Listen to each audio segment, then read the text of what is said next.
Hundreds of families in Gaza and Israel anxiously await the release of their loved ones after Hamas and Israel agreed to release captives under a Qatar negotiated deal.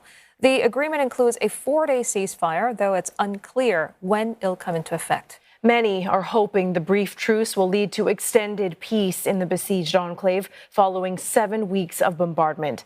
But Israeli Prime Minister Benjamin Netanyahu says he doesn't intend to stop the war until Israel achieves complete victory over Hamas.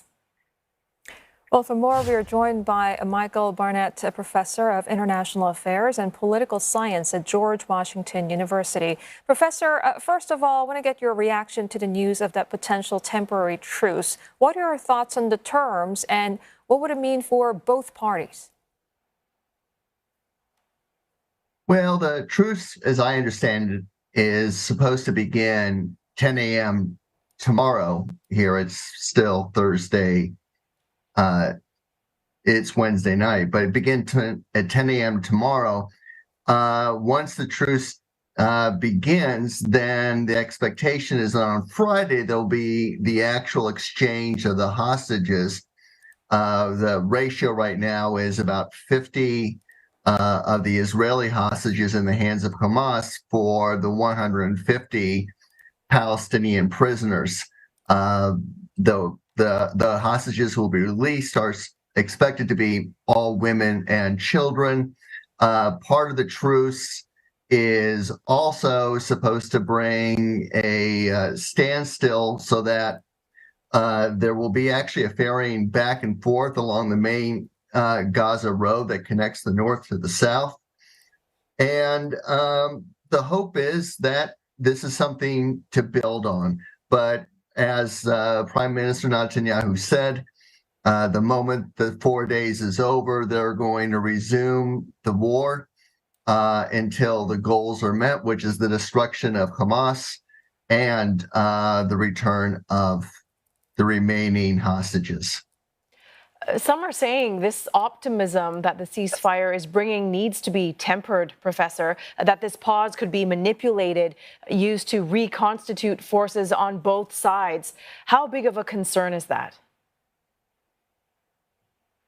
Well, I'm not very optimistic. I'm happy it's happening, primarily because the hostages in the hands of Hamas will be released. But this is meant to be temporary. The risk for Israel with the pause is that it will give Hamas an attempt to regroup.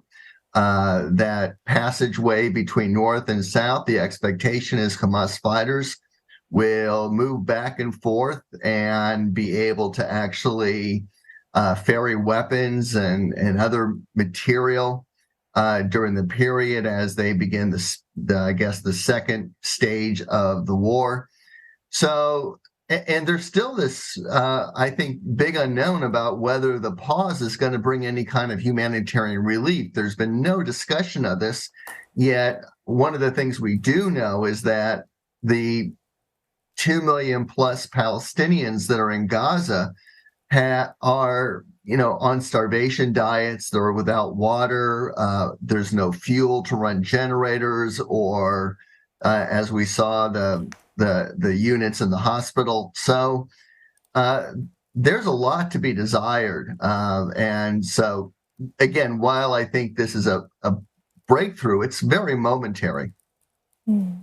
Indeed. If the ceasefire do go into effect, who should oversee that the deal is being carried out?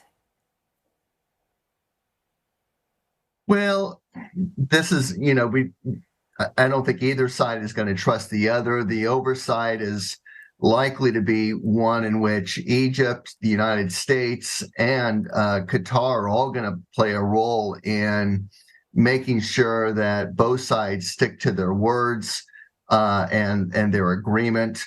And those will be the three convening parties.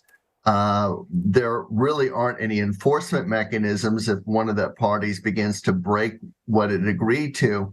But nevertheless, both have an interest in making sure that at least the 4 days of a ceasefire hold. The hostages being held in Gaza come from 40 different countries, and Israel has said, other nations, they need to negotiate their own hostage release. Is there a template that these countries can follow here, or how challenging is it going to be for these other governments to secure the release of their citizens? Well, it will be difficult. Ideally, this would all go through a single party. The International Committee for the Red Cross has always said that it's prepared to be a mediator in all these negotiations. I imagine that the other countries that have citizens as hostages will also probably attempt to use Qatar as a middleman to help negotiate any possible deals. Israel has been insistent that in many ways its hostages get released first. And that's partly, why, in fact, the Israelis have agreed to a 4-day pause. I'm doubtful that they would have agreed to a pause if, in fact, the hostages that were released were not Israelis. And Professor, the temporary truce deal comes after Washington dialed up its messaging on Israel while taking its side. Has Mr. Biden's approach paid off? Well, part of what the United States has done is after the first rush to support Israel, including President Biden's visit only a few days after October 7th, clearly demonstrated the U.S. support. It also has, in fact, in some ways backed off a little bit, or at least cautioned Israel that it should stick to the laws of war, that the civilian death toll is way too high, and that it should do more to help bring humanitarian relief into Gaza so that the Gazans have a chance of survival.